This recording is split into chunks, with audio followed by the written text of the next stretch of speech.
5 minutes de vérité dans la charité.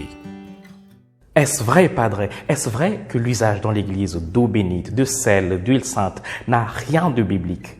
Mbote Nabino, bonjour spécialement tous nos amis qui nous suivent à partir de Pointe-Noire au Congo-Brazzaville, d'où nous vient cette question de Claude Landou. Une question à laquelle notre équipe répond par la voix du docteur Thierry Loranjoula. Dans la piété catholique, les sacrements qui sont au centre de la vie des chrétiens sont accompagnés de signes qui leur ressemblent, les sacramentaux. Le catéchisme de l'Église catholique, au numéro 1667, définit les sacramentaux comme des signes sacrés institués par l'Église par lesquels, selon une certaine imitation des sacrements, des effets surtout spirituels sont signifiés et sont obtenus par la prière de l'Église.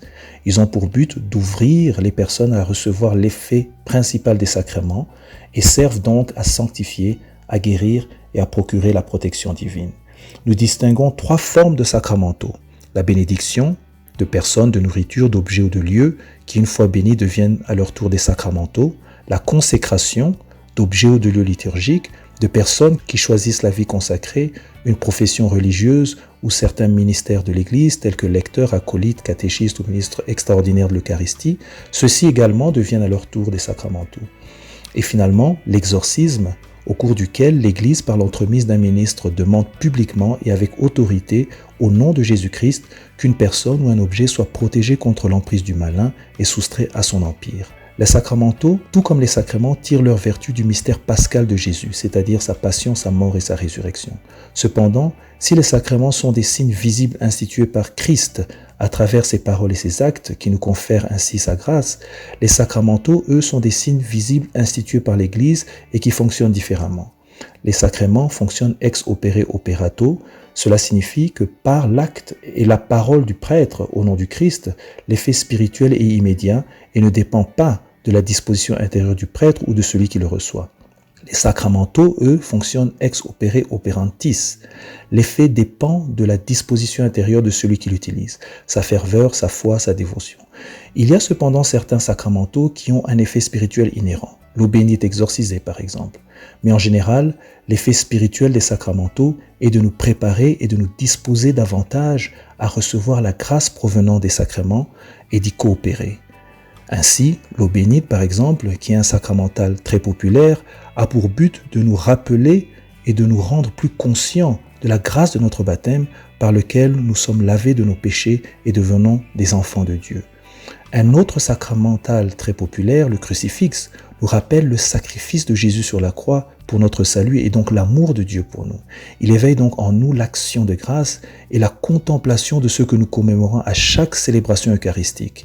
Il nous aide donc à aimer Dieu davantage et à éviter le péché à cause duquel Jésus a connu la mort de la croix. D'autres exemples incluent le scapulaire, le chapelet, les médailles, le sel béni, les statues, les reliques, etc. Les sacramentaux trouvent leur base biblique dans les nombreux récits où Dieu, à travers ses serviteurs, choisit d'utiliser le monde créé pour faire du bien à son peuple. Ainsi, dans Nombre 5, 17, les prêtres reçoivent l'instruction de faire l'usage de l'eau sainte. Et Nombre 21, 4 à 9 décrit l'usage d'une statue d'airain représentant un serpent utilisée pour la guérison de ceux qui la regardent avec repentir et foi. Dans 2 Rois 2, 21, le prophète Élisée assainit les eaux avec du sel et après sa mort, dans 2 Rois 13, 21, ces eaux ramènent quelqu'un à la vie. Nous voyons également dans le ministère de Jésus comment la guérison est obtenue en utilisant de la boue faite de sa salive dans Jean 9, 1 à 12 et aussi au contact de sa tunique dans Matthieu 9, 20 à 22. Et après lui, nous voyons dans l'Église naissante l'ombre de Pierre dans Actes 5, 15 et le mouchoir de Paul dans Actes 19, 11 à 12 produire le même effet. Et Jacques 5, 15 à 16, de nous exhorter à utiliser de l'huile pour prier pour les malades. Les sacramentaux sont donc des outils que l'Église met à la disposition des chrétiens dans leur marche à la suite du Christ.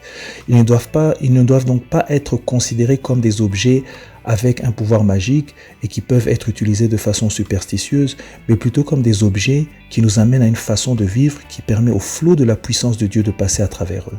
Ce sont donc des outils qu'il nous faut utiliser avec empressement et générosité dans le but premier de nous rapprocher de Dieu. Merci donc de nous avoir suivis et je vous dis à la semaine prochaine pour la suite de notre série de vidéos de 5 minutes de vérité dans la charité.